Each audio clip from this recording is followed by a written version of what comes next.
Blessings, blessings. Great to see you again. Yeah, it's so nice to see you as well. I love doing these lives with you. It's always such a great time. Always, always unforgettable. And Larissa, sometimes I feel like you were in the military or something because you on it, you punctual with it. I'm a very punctual person, yeah. You've always been this way? It depends on like what it is. If I'm like showing up for somebody else, I usually am pretty punctual, or when I used to like work at a regular job. But when it's just me by myself, I'm a very like laid back person. Okay, so you can be laid back when it comes to yourself, but you show up on time when it comes to someone else. Yeah, yeah.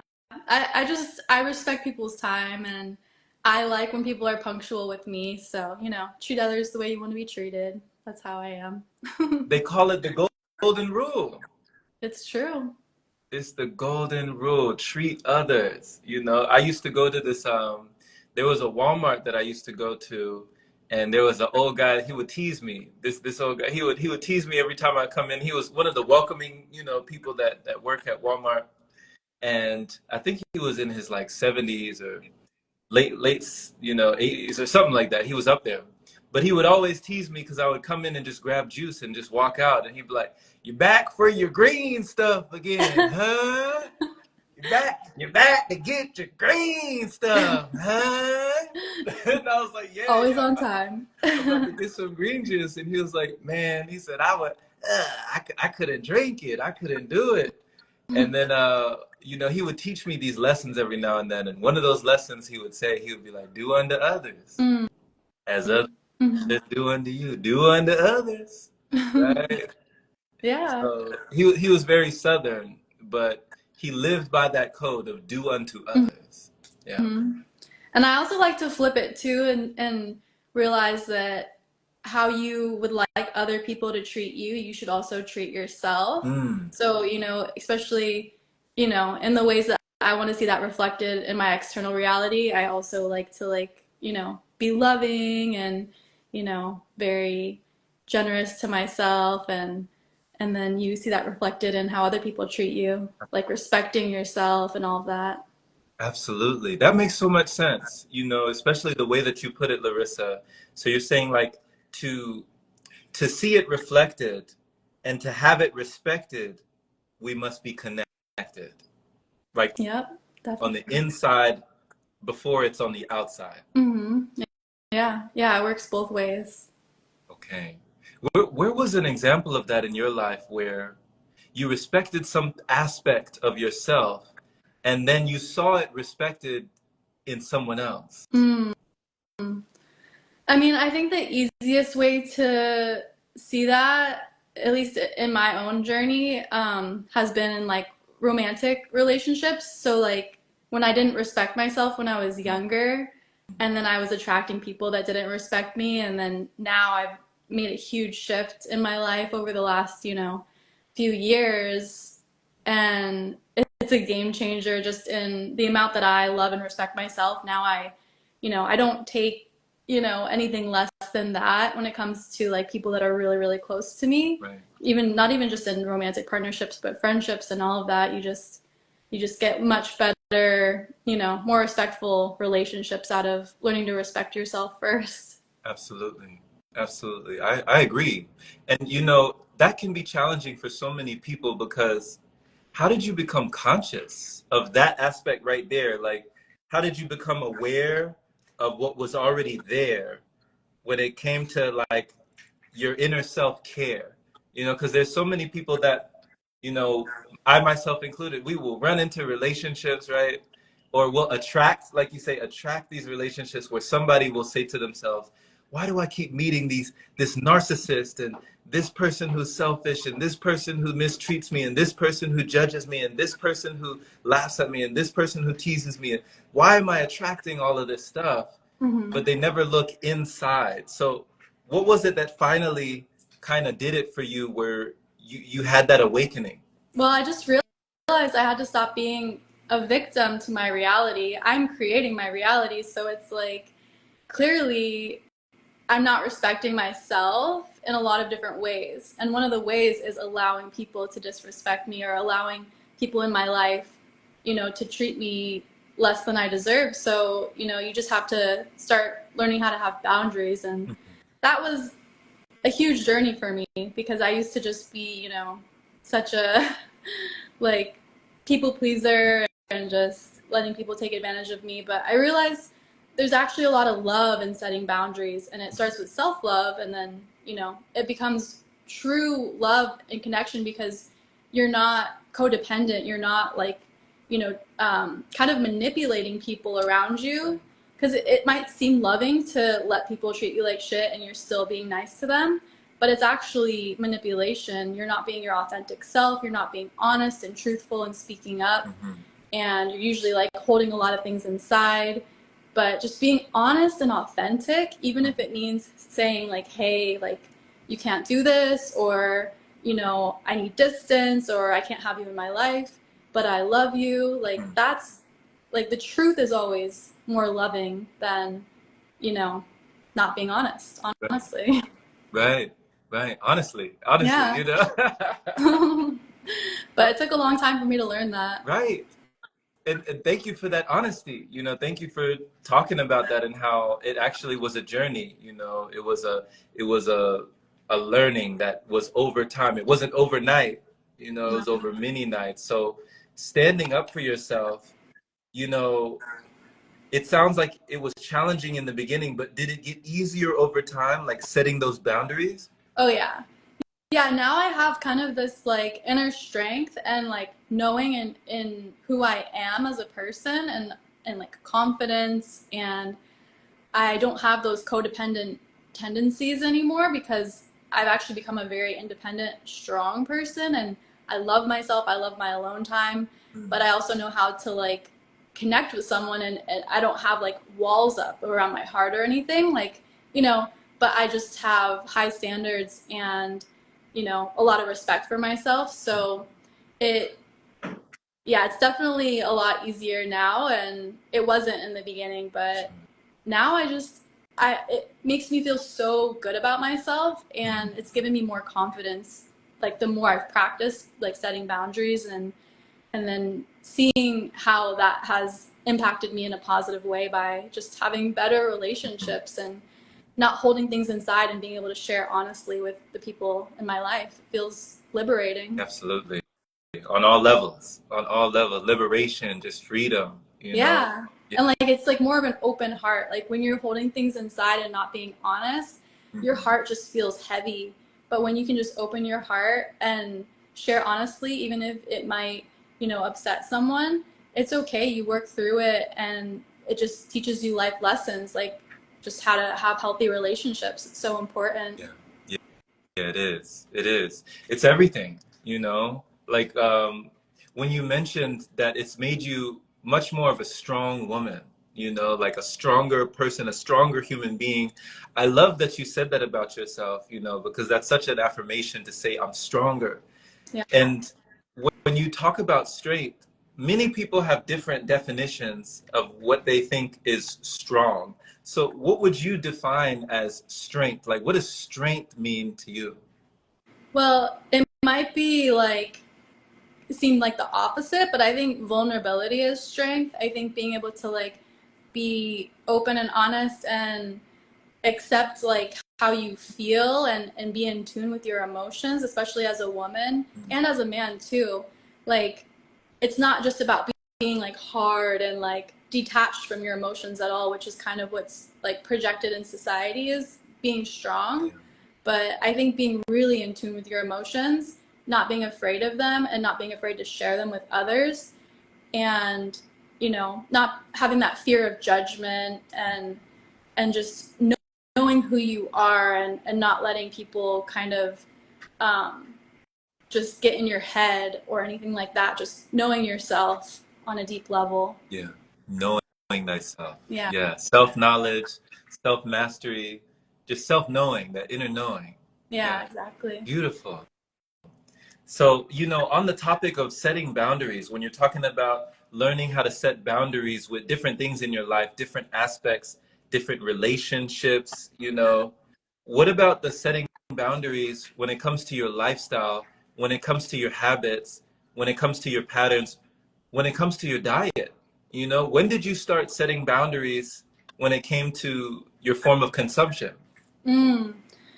Well, after suffering with my health for most of my life and not knowing any different, like, we're just told you go on medication and that's really the only solution. But then I watched the documentary What the Health, like 7 years ago, and it blew my mind to like the reality of just the world we live in and how we've been lied to about so many things, with the pharmaceutical industry and the food industry and eating animal products, and the fact that it's been hidden from us that we have this ability to heal naturally through food, through diet and lifestyle and making healthy choices. And so when I woke up to that reality, I just prioritized my health to the next level because I finally saw the solution. I started applying it and I got the results that I had been wanting. Right.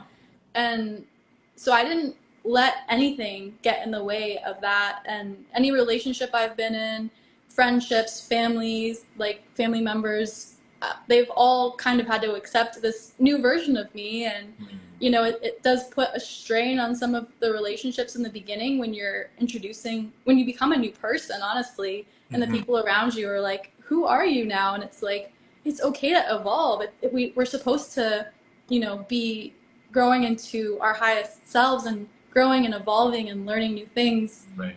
So, that was a bit of a transition in the beginning, but now people just know how I am and know that, I prioritize my health, and that's just, probably one of the most important things in my life. Absolutely. So, when it comes to, because I love what you titled this, Larissa, you said down to earth, you Oh, know, yeah. I love this.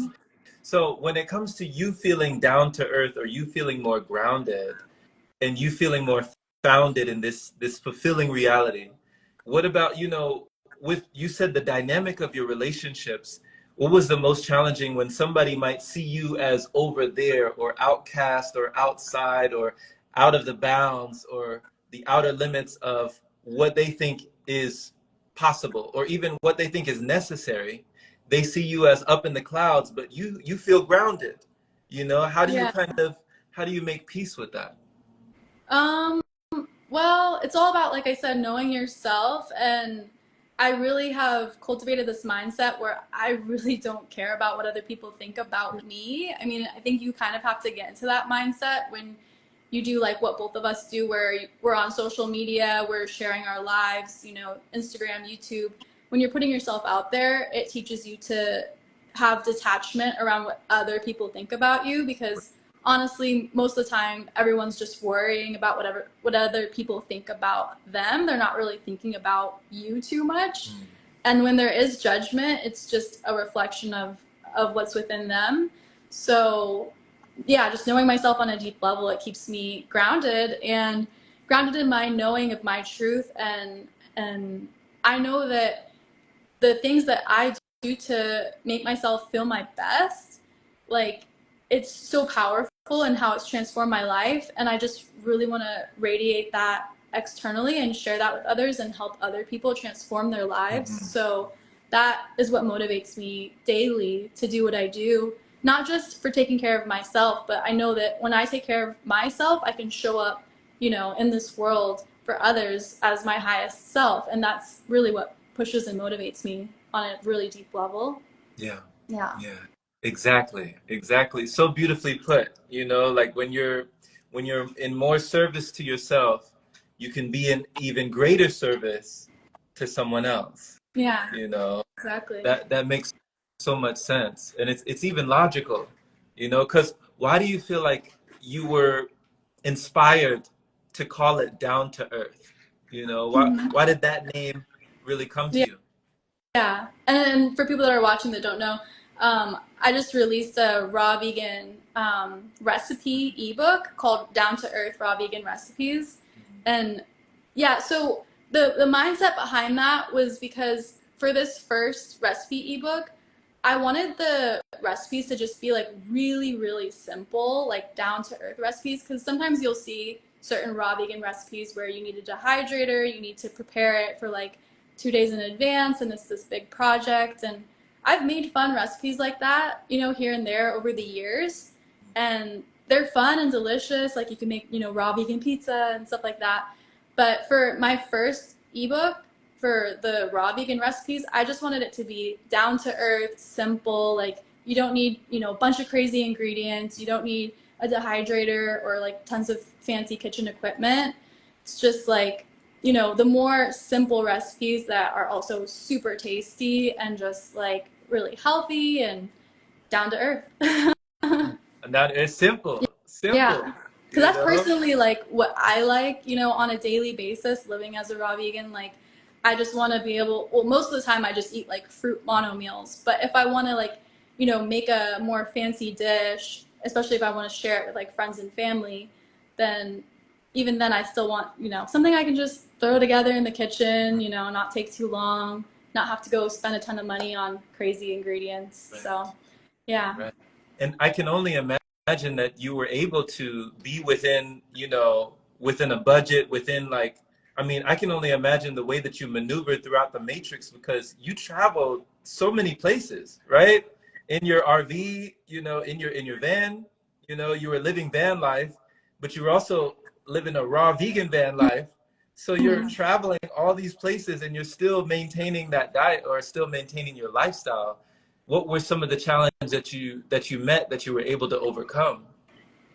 I mean, honestly, I feel like being raw and traveling is Yeah, easier. Like, yeah. because you can literally get fruits and vegetables anywhere. I feel like when I was eating more cooked vegan, it was a little more like, okay, where can I find restaurants to eat at? Or, you know, like, it's just, it really simplifies it, just eating fruits and vegetables. I mean, every now and then it's like, I want to figure out, okay, where can I get a good smoothie? Mm. But besides that, you know, it's really really easy to do, and I've traveled to many places throughout the world, and I'm continuing. Like I'm going on another big trip really soon, and so it's like it's honestly it makes traveling more fun, especially because I love tropical fruits, like exotic fruits. So I literally will travel to tropical places just so that I can go try, you know, these different exotic fruits, and to me like that's one of my like biggest hobbies.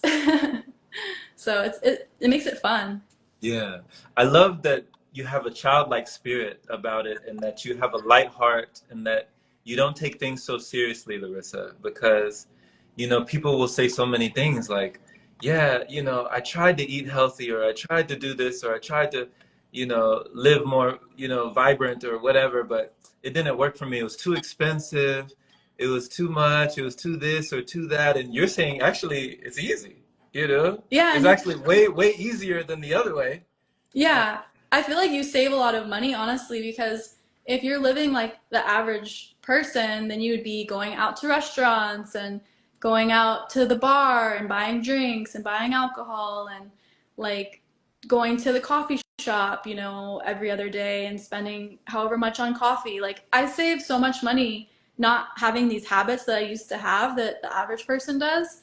And I just buy fruits and vegetables. And yeah, I pay a little extra for organic and going to the farmer's market. But then when I go to a tropical country, then it's like really cheap. You know, you can get like tons of tropical fruit, depending on where you are, Mhm. for like pretty cheap if you're, you know, somewhere like Costa Rica or, you know, Southeast Asia. So, I mean, of course, it takes money to travel, but, you know, it balances out, I guess, depending on your lifestyle. Yeah, for sure. No, you brought me memories, Larissa, of when I was in Costa Rica. I was in this place called Puerto Viejo. Oh, I've been there. Nice. So you know, it was right next to the beach. You Hmm. know, La Playa Yeah. Negra. You know, the black sand. You know, walking up and down that strip. And Hmm. I was living in a hostel there. And most people at the hostel, they actually spoke German. It was really interesting. Hmm. But there were people speaking German, Russian, like people from all over the place. And I Hmm. remember, just like you say, it was very inexpensive. You know, Yeah. I would walk down the road, grab my juice, and come back. There were fruits everywhere. There was all that you needed, and it didn't cost so much. Hmm. Yeah. Were you So going my to were you going to Juice for Life? juice, yes. Wait, are you talking about the Jamaican Yeah, guy yeah. with Yeah, you I love remember him? that guy. Oh I my became friends with God. him. He would, He was he so would, nice. yeah, he is awesome. He would have the music playing and Yeah. he'd be making the juice, he'd be dancing, he'd be Hmm. putting in the ginger and putting in and Yeah. all of that good energy, Hmm. like all of those positive vibrations, Yeah. they went straight into the juice. Yeah, that guy was very high vibe, very nice guy. Oh my God, that's so cool. So, yeah, we met the same guy. That's awesome. You know, when you're talking about, how these things started to change your life and how you made certain transitions, what do you feel like is one of the most challenging things about people who they get inspired by raw vegan, but they can't really envision themselves like there's so many reasons that people might change. Some people due to inspiration, some people due to desperation. Yeah. Some people see what's going on with the animals. They're like, okay, I don't agree with that. I can't do that. Hmm. Some people, they just want to be healthier. They want to have more vitality. Some people is longevity. They want to live longer, and they feel like Hmm. this is the path for them. But are these strong enough reasons, or does it has to be like something internal? What would you say? Yeah, I mean, it's interesting. It's like so different for everybody. I mean, some people really have to hit rock bottom before they're willing to change in any aspect, but I would say it really starts with self love because then that helps you to be able to have that fuel within you no matter where you're at on your journey. Because we shouldn't have to wait till it's too late. We shouldn't have to wait till we have some sort of, diagnosis of some sort of illness or we're suffering or whatever.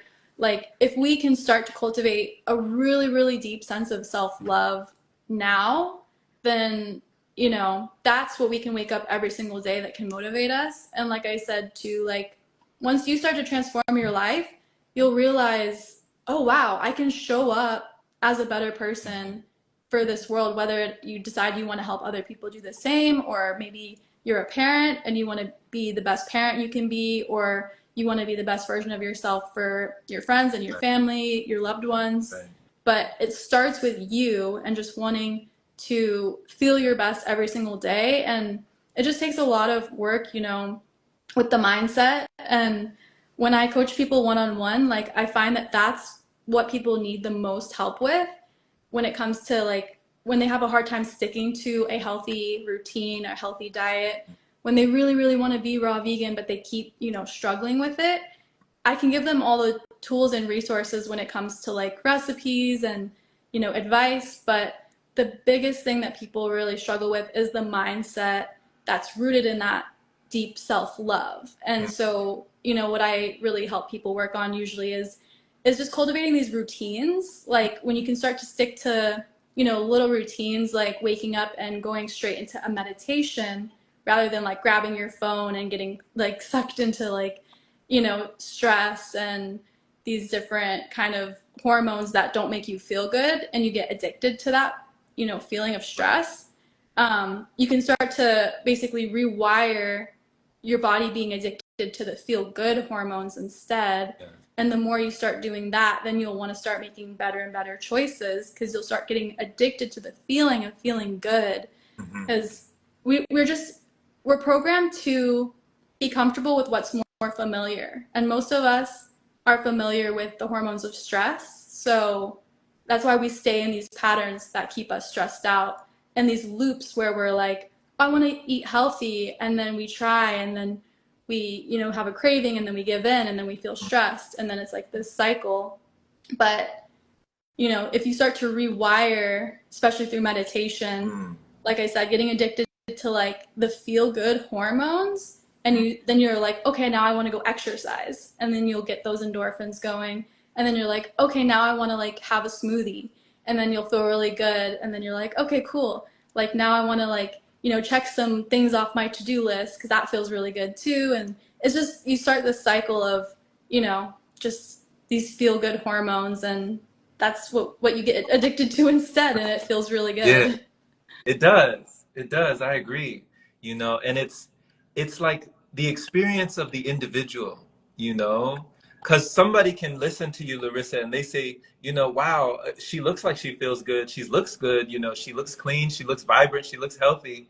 But, you know, when I eat these things, when I consume these things, I just feel like I don't have the taste for it. Mm, Like maybe their taste buds are still attuned to the alcohol, or their hmm. feel good feelings are still attracted to the dopamine and the serotonin and the oxytocin and the endorphins and all those chemical cocktails and alchemical potions that go on when they're consuming things that don't love them back, right? When they're Yeah. loving things that don't love them back. Hmm. So what would you say for, allowing that time for the body to change? Yeah.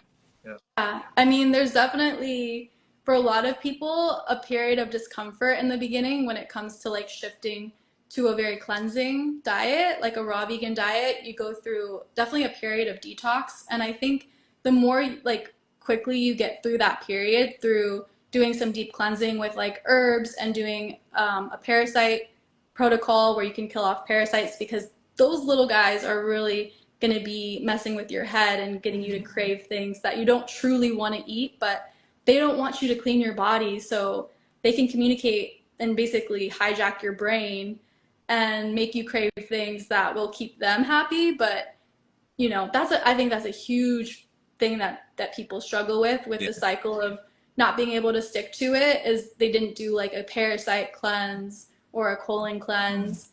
But once you just get through all of that, and it is a process, like you are going to need a lot of rest, you're going to probably have some symptoms come up, and the body's going to be going through deep cleaning. But once you get through that, then you'll start to really feel amazing. You're going to be like, oh my gosh, I have so much energy. I never knew I could feel this good. Right. And it's just funny because you like look back, like I always think back when I was younger and I'm like, I didn't even realize how much my body was suffering, or how lethargic I was, or bloated I was. Like I thought all of that was just normal and I thought I was feeling good. But now I'm like, whoa, like I feel 10 times better than I did when I was a child, which is weird because I'm like 30 now, and you would think that, you know, how am I like reverse aging Yeah. You're like basically? Benjamin Button. Benjamin Yeah. Button, you're going backwards. Yeah, and I see that with all of my friends that, kind of live a similar lifestyle. Like they're all just looking younger and younger like each year. And so that's another huge motivator, I think, for a lot of people, is like, just look at these beautiful glowing examples of health and vitality. As, the years go by, they just keep looking younger and younger and having more energy. So it's like, shouldn't everyone want to feel like that? But, like I said, the parasites, the stuff like that, these types of things can really hold us back and get in our head, and also the lack of self-love. So it's a lot of deep reprogramming and cleansing that we have to do on all levels, mind, body, and spirit. And it takes a lot of dedication, and you have to just, stay motivated. Big time. Yeah. Big time. But having support and community is also really helpful. So that's why I help people. Yeah. That's what I'm here for. And social media is a great place to find awesome people to connect with and stay motivated. Yeah. Just to know you're not alone, you Yeah, know? exactly. And like when you see these people like, on your phone or your computer that are glowing examples of what you want to feel, then you're like, okay, cool. Like I can achieve that as well. So I think it's helpful. Absolutely. It is. It's tremendous, especially for somebody who has felt a certain way for so long, and they've almost kind of lacked or lost confidence that they could ever feel another way, because they're so used to, like you said, the suffering. Back in the day when you felt different frequencies or different cycles of suffering, and maybe even self-sabotage, you're wondering to yourself, like, wow, like that was my normal. That was normal. Like Hmm. for me, when I was eating all sorts of stuff, the all sorts of the pastas and the macaronis and the linguinis and the fettuccinis and all the, I mean, constipation was normal. That was normal. You Yeah. know, indigestion was normal. You know, upset Uh-huh. stomach, that was normal. Headaches, that was normal. All of that stuff was normal. So I didn't know that I could feel better. You know, Totally. I had no idea. And there's a saying, and I'm sure you've heard this, Larissa. They say that pain is inevitable, but suffering is optional. Mm. Yeah. Yeah, we get to choose our suffering. And Yeah. yeah, one thing too that came up, like when you were talking about the linguinis and the pastas and all these things, I like another way I see it is we are also like going to be a vibrational match to what we are drawn to. So I feel like when we are eating those foods that are really like dense and heavy, like all the pastas and processed foods and animal products, like we are probably in a state where we're craving that density because we're in, a lot of times we need that comfort food when we're, not in a good place emotionally. So we stuff in those dense foods. So I think that's another reason why, like, working on all aspects of our health to help us stick to like a new, routine or way of eating or healthy lifestyle, we have to work on the energetic side and like raise our vibration, with meditation or exercise or yoga, different, things that help you move the energy in your body and raise your vibration. You naturally just start to be attracted to more high vibrational food and just start craving fruit, and you really just don't want anything else when you start feeling so good. So that's one thing I've really noticed within myself is like the more work I've done on myself on the spiritual side, the more I just want the high vibrational food, and the cravings for the really dense food have like basically dropped away, and I can't even I have no appetite for like super dense foods now. Yeah. Same, Yeah, same. You know, I knew that I had no longer become a vibrational match to certain exactly. to certain frequencies because I mean my body went through so many changes that when I did try to go back, it was super painful. You Yeah, know, it was like what used to be pleasurable for me was now like it was like it was like I was poisoning myself on purpose. yeah. It felt I like I just totally know and what you mean. go ahead. Oh, I totally know what you mean. Yeah. Yeah. Yeah, I've had the same experience. The more you clean out your body too, like on the physical side, the more you raise your vibration on the energetic side. Mm. Yeah, it's just you're not a vibrational match to it anymore, and it's just like, oh wow, like I didn't realize these foods were harming my body so much years ago Right. when I didn't have the, ability, the sensitivity level to really feel what was happening to my body. But the more you're like purifying your vessel, then you can actually feel what's going on. You can actually like listen to your body. People say like, "Oh, eat intuitively, listen to your body." Well, you can't really do that when you're in a, like a body that's disconnected. But once you can, really, really tune in Mhm. because you've cleansed, then you can actually start listening to your body and listening to the signals. And Right. it's just night and day, the difference. Exactly. You know, to be sensitive enough to know the difference, Mm-hmm. you know, and to feel that it shows the difference. And I mean, there is a difference, like you said, with the parasitic cleansing, and I mean, it's another feeling to, okay, somebody says listen to your body, but you don't know that you're listening to the parasites, you Right. know? Like you think that you're just listening to your body. Okay, I want this donut, I want these pastries, I want this pizza. I'm listening to my body, but Mm-hmm. are you really? Yeah. You know? It's What are not you your really? body. Yeah. So it's like the hijacked, the body gets hijacked and we don't know. We don't know. I didn't know for years. I did not know. So if we could deviate just for a moment, you mentioned energy and you mentioned coffee was something that you save a lot of money on now because you don't buy all the coffee that you used to consume, or I don't even know the energy drinks or what you used to consume when it came to caffeine. But this is a big one, when it comes to the pseudo energy or just, feeling lethargic, feeling sleepy. and then needing to pick yourself up because you don't feel your own energy. So how has coffee, how has been, that relationship been with you throughout your journey? Wow. Okay. I actually have a really interesting relationship with coffee because in the past, I was super addicted to it to the level where it was like an actual drug addiction. Like, I've never been addicted to, a hard drug or whatever, but I know what it feels like to have that strong impulse to consume something that I know makes me feel horrible. And like I just couldn't stop for years, and it was like I would quit and then I'd relapse and I'd quit and I'd relapse, and this went on for like 5 years. I was in this battle with coffee because like I really felt like I needed it, but it would make me have really bad anxiety. It would, really hurt my stomach, and I would crash really hard. And then the next day, if I didn't have it, I would get caffeine withdrawals, and so then I would drink it. But it totally fried my adrenal glands. Like once I did officially quit years ago, like I went through a huge period of having to recover and basically, heal my adrenal glands.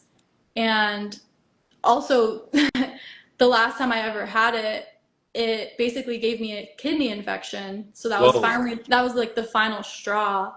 Well, And can you talk about yeah, that? so I was, with this battle with it, quitting, relapsing, quitting, relapsing. And then I started drinking it again. And this was at the point where my body was a lot more sensitive because I was already like doing like mostly raw, and I was pretty healthy at that point. And my body was like, no, we are not going back to Mm. coffee. So I started drinking it again. And then a few days later, I had a urinary tract infection, and it quickly spread to my kidneys. And then I found out that that can be like deadly. Mm-mm. So as much as I do not like antibiotics, like I'm super against them, there was no other like option. So I had to take antibiotics just to like, so that it wouldn't be, life or death. Mm. And yeah, I was like, well, the only thing different that I did was drink, some coffees over the last few days. And so I was like, okay, that's the final straw, never going back. That was finally like, I had to hit rock bottom with that one to finally like, get off of it for good. But it was a Okay. serious like drug addiction, and it is a serious drug in my opinion, and it's like widely accepted. And Mhm. it blows my mind that people are harming themselves with this drug every single day, and they don't even realize, how much it's aging them, how dehydrating it is for them, what it's doing to their, their kidneys, their bladder, and their stomach, all of that, their digestive system. It's acidifying their body. And even with knowing all of that, because it was so addictive, I was still consuming it. Yeah. And yeah, it just took that life or death situation to finally just be like, whoa, okay, switch went on, Yeah. never going back. And yeah, so I've never looked back. And I'm even, too sensitive to have like tea, or even chocolate is too stimulating for me. Wow. But yeah, it's been a journey. Mhm. It wasn't easy to quit, but we all have our battles to overcome. Absolutely. And for a good reason, because I mean, now, I know when you were going through that, it's hard to be thankful for something like that. That kind of a reality check, it's hard to even be grateful for that happening. But now that you no longer are under the spell of that beast, now you have a story to tell and a testimony that could change somebody else who is going through that right now, who is in Starbucks in the line right now. Yeah. Well, speaking of that, that used to be me. I would literally be like, I'm not going to get a coffee today. I'm quitting. And I'd be like driving to the coffee shop. I'm like, I'm not going to get a coffee today. I'd be like going in line. I'm not going to get a coffee today. Like, Yeah. what is, like, this is what it's like to be a drug addict. Yeah. Like, it was insanity. Yeah. So what do you feel like is, keeping people in that state of dysfunction, like they're a functioning addict on caffeine? Because this was me myself as well. You know, there was a time where I was working a graveyard shift. I was working a job that I hated, Larissa. I hated this job. And it was just overnight stocking.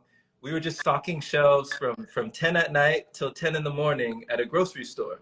So from 10 to 10, I would just be stocking shelves. And this was during the Christmas season. They'd be playing Christmas all night long.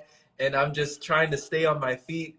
And I would have, you know, a Monster, a Red Bull, Fuji Apple, and then I would have, even by the end of my shift, if I still wasn't standing, because I was falling asleep standing up, I can't lie, I would have half of an Adderall. That wasn't Mm, even my prescription. It was a prescription I got from a girl in college. She gave me half of her Adderall, and I was taking that to push me through the next few hours. mm-hmm, So when you talk about your adrenals being shot, mm-hmm, I'm pretty sure mine were done, you know? mm-hmm. So how do you feel like people are functioning and just not understanding that we're killing ourselves? Yeah, it's really sad. I mean, I think because we grow up in a society where we are kind of used to like that feeling of adrenaline and stress, kind of like we wake up to the sound of an alarm clock, right? We're like, ah, okay, time to go. And then you have to like wake up and rush and go to school, like, you know, your whole childhood. You're just used to like that go, go, go. And like we're pushed into like, okay, now that you graduated, now you have to go get a job and go, go, go. And we just have that in our society, this like constant adrenaline rush, and then we use the coffee to keep us going, especially because most people are eating such crap that they're not getting, you know, sufficient energy. They're not doing things that give them energy outside of food too, like, you know, breath work, meditation, all these things, that spending time in the sun and nature, all these things that we should be doing to get energy. So instead of getting energy, we just pump ourselves with adrenaline, which then just, you know, puts a huge strain on our adrenal glands. And I mean, honestly, most people just don't know any better. They think that, okay, you know, coffee equals energy. I need energy, so I drink coffee. But they don't realize it doesn't equal energy. It just equals harming your body and pumping yourself full of adrenaline, which is stress. So, Yeah, yeah, it's just yeah. something we really need to, you know, shift in our society big time. It's a grim reality. You know, I was reading a book one time, and I think this book was actually in a thrift store. I think it was at a local, one of those Goodwills. You know, Goodwill? Yeah. I walked into a Goodwill and I was just looking at the books on the wall, you know, these used books. And I think I seen it some book and it was talking about, you know, different habits, different changing different things. It was talking about health and wellness. And I opened and I said, oh, caffeine. And then it said why you should never drink coffee. And I was like, okay, let me check this out. You know, what harm could it do? Let me just read. And you know, and I'm just reading.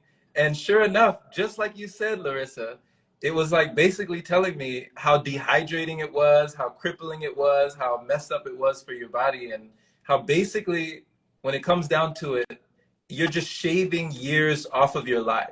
You're just Exactly. like shaving years off of your life by continuing to consume this substance. And I'm like, really? You know? And it even told me that, and I had never even known this before, but the energy that I felt or that I thought I was receiving from the caffeine, it wasn't even energy. It was actually, what it was doing was it was hijacking the adenosine receptors or some receptors in the mind that signal to the body, you're tired. Mm-hmm. Like you need to go to sleep. Whatever signals in the brain that tells the body it's sleepy time now. It just Mm-hmm. hijacked those receptors and said, nope, like turn that off, turn that off, turn that off. Mm-hmm. And so the body doesn't know that it's tired. So of course you think you're awake because you don't even know you're tired. You know, you're like, you Yeah. know, it was so backwards, I you know, know. I know, it's it's crazy. crazy. And speaking of trying to be able to listen to your body, you know, it's like, why are we putting these things in our body that doesn't allow us to actually Right, listen to it, to the intelligence that it right. has? It's crazy. Yeah. So when it comes to living raw vegan, you know, living more down to earth, you know, living in a more grounded way, a more holistic way, how does somebody, when they make these transitions, how do they start feeling their own energy and maybe even feeling like they can relieve themselves of all sorts of, I mean, you've heard of people getting rid of half of their medication, you know, in just a few weeks of living raw vegan, giving away like all sorts of stuff. What effect does it have on the body that just allows us to go so much further? Mm.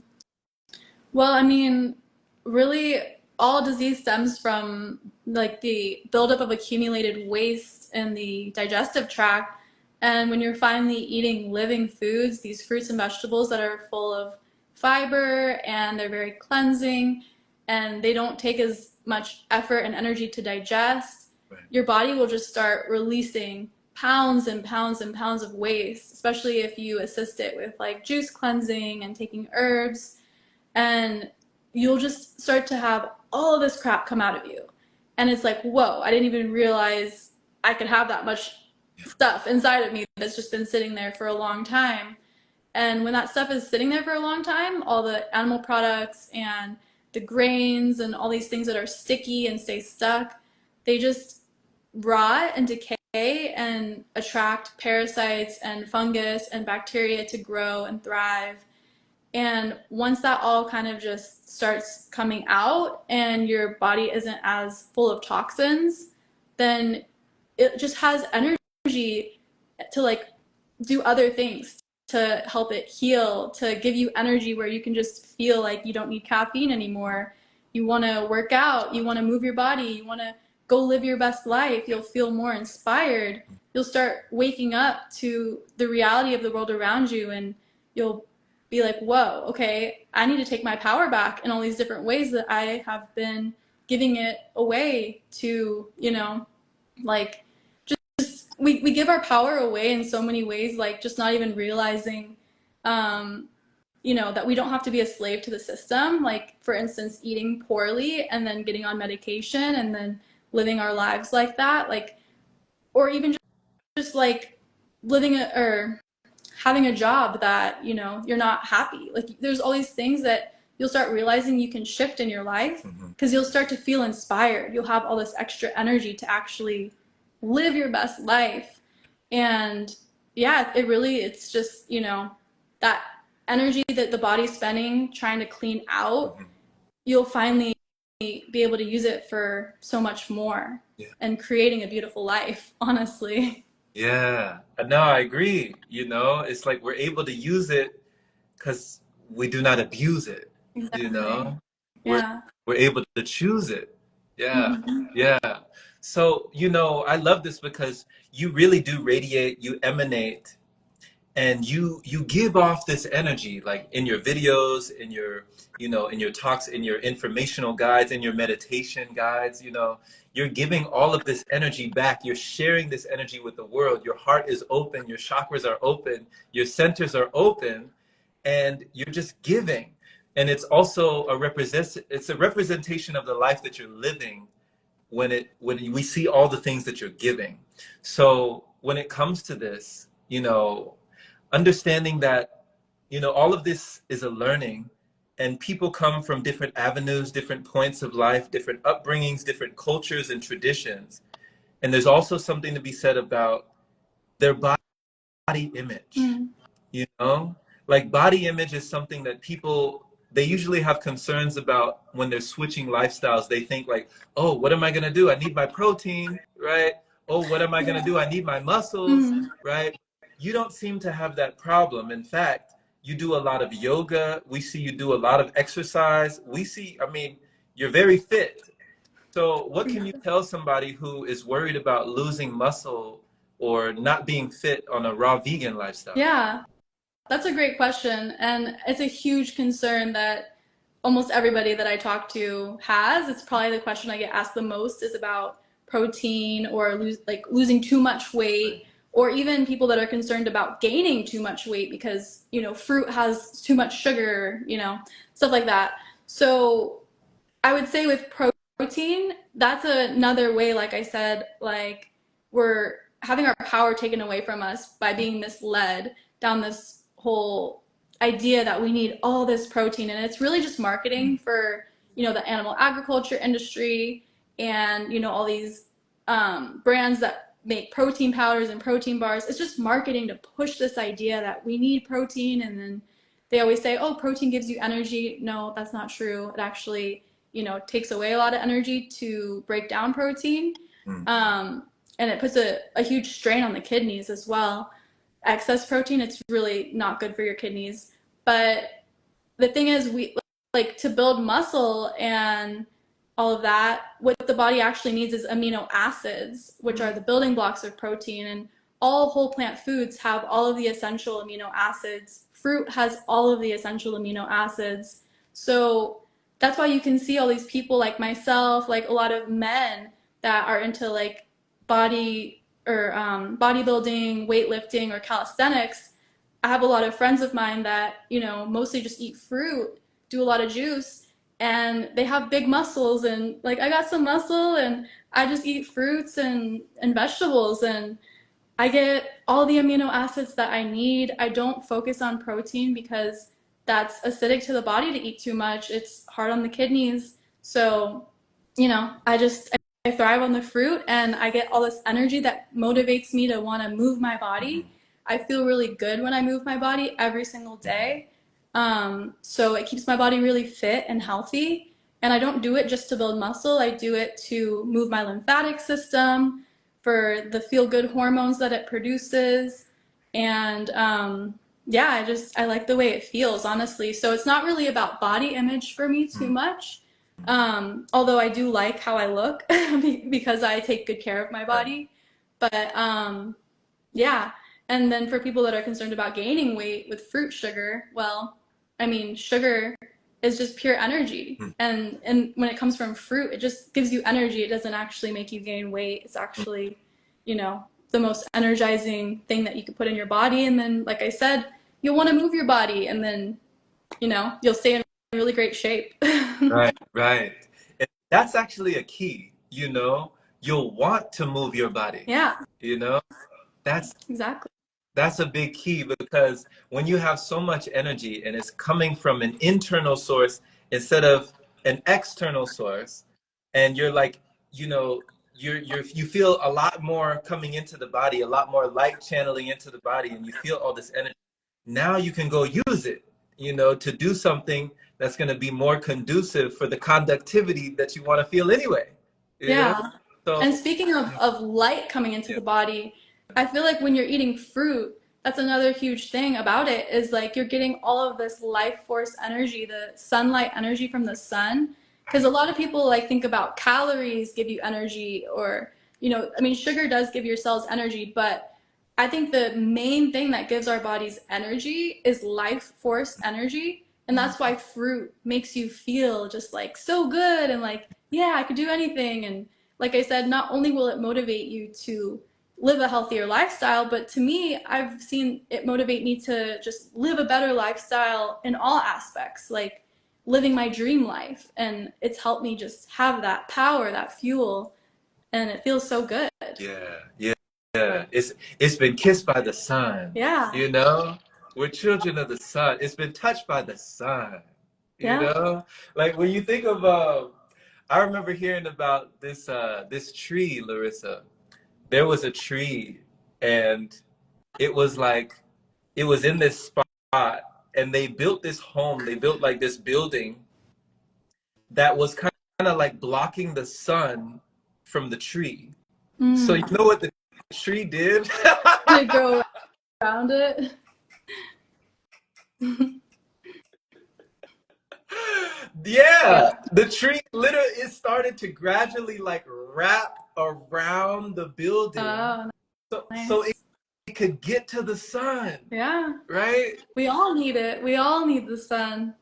So it's like it knows what it needs. Nature knows. Nature always provides. You know, Mm-hmm. it always provides. And the tree, it already knew what it needed. It wasn't worried about the building. It's like, I'm gonna get mine. Yeah. I'm gonna get what I need. So yeah, these fruits, they've been touched by the sun, and the sun is here for everyone. There wouldn't be any life on the planet without it. So yeah, Right. yeah. Mm-hmm. So you might as well, it's already coming down. if we can get more of it in our bodies, that's amazing. So thank you so much. You know, this is awesome. Like we've just touched on so many things, and I think that this is very valuable for people to understand, especially people who, you know, they see somebody over there, and we get into this comparison game, right? We can get into a, you know, comparison can rob us of the joy with being ourselves. You know, when we wish that, well, why can't I be happy like Larissa? Why can't I be vibrant like Larissa? Why can't I do this like Larissa? But it's your own journey, you Mhm. know, it's your own learning, and it's a process. Yeah. Yeah. Yeah. But also, if I can, then anybody can. Come on. Like, let Yeah. it, instead of being like jealous of anybody, Right. just let it motivate you, let it inspire you. Yes. Yes. So I have a Yeah. quick question for you. Um, have you been practicing the breath Yeah. technique that we Yes. were practicing Hmm. together? How has that been? So I was so the other night, I think it was early in the rising. It might have been, you know, between those hours of 3 and 5 in the rising. Oh, I had a, it was whoo, it was yeah. right there. I was like, if you've ever been at a carnival, like maybe back, you might have been in like one of those amusement parks where they have this machine, like one of those things that people do to get prizes. And it's like one of those machines with this little thing that you take a sledgehammer, Yeah. boom, and you hit the button, Mhm. and the thing has to go up and then Yeah. ding, like hit the Yeah. top. Hmm. That's what it was like. I was like Yeah. pumping, I was pushing the spinal fluid up, and it was going up, and it was going up, and I felt like it was about to Yeah. ding, you know, at the very top. So I held it, and then it was like I could feel my body kind of shaking. It wasn't, you know, it wasn't anything too crazy, but I felt that you know, it just was a feel good feeling, like I was going somewhere else. And Mm. then after that, you know, I kind of allowed my spine to do its thing. It kind of, you know, moved kind of like a snake, that kundalini energy. Hmm. But instead of like getting myself down about whatever expectations I had about the sensation or the vibration, I just kind of kept saying to myself, you know, you're cleaning your pineal, you're breaking off, you know, stuff from your pineal, you know, you're cleansing it, you know. Yeah. So I just And thought you of that. and you are experiencing Right. it. Like that is a part of the experience. Okay. Okay. That's awesome. Awesome. Yeah, it's funny how you said like that thing where you hit the hammer and then it shoots up because that's a great visualization. Another way that I like to explain how it feels is like when you open a champagne bottle and like the cork, like it just like pops. Mhm. Yeah, it just kind of like explodes. The cerebral spinal fluid just shoots up into the pineal gland. It's just like, whoa. Crazy. It's life changing, life Yeah. changing, and it's in your own body, Yep. you know. Yeah. It's amazing. And I told you the internal heat that engine comes online. I can have the air conditioning blowing on, freezing in here, and that technique, my whole body is on fire. Yeah. You know, I'm like sweating in the cold. It's crazy. Well, it was fun to practice it with you. And if Yeah. anybody's curious about what we're talking about, it's pineal gland activation breath technique. Hmm. And I have a tutorial video on my YouTube channel. Check it out. And it's very powerful to activate the pineal gland. Yeah. So it's a great one to practice. Check out her video, y'all. Check out Larissa's video. It's amazing. She goes through everything. She walks you through it. I think it's like almost like 20 minutes. It's like an 18 or so minute video. She talks about what it's doing. She talks about how it's done. And then she even shows you how it's done. Like she shows what it looks like to do it. So definitely check that out on her YouTube channel for sure. Yeah. Thanks. So thank you so much for coming on. You know, congratulations on your recipe Thank book. I know this is just one of many, you know, down the line you're going to continue writing. I mean, you know, you're going to continue giving to the world because your cup runneth over. There's too much. There's too much that we have to, you Oh, know, yeah. we have to do it. There's so much to share. And like, yeah, when you have all this extra energy, like we've been talking about, it's like you just have to go out and create something with it and share it. It's this beautiful life force energy that, flows through you. And we all have the ability to, experience this with this just infinite energy that we can all cultivate, that we are all born to, you know, be able to experience. It's such a blessing. It is. It is. It's a blessing. So much love to you, Larissa. Yeah. Enjoy the rest of your day. And yeah, can't wait to see where you go from here. And I'm looking forward to the next time. Yes, definitely. Thank you, Jerome. Have a beautiful day as well. And yeah, we'll talk soon. Awesome. Awesome. Bye.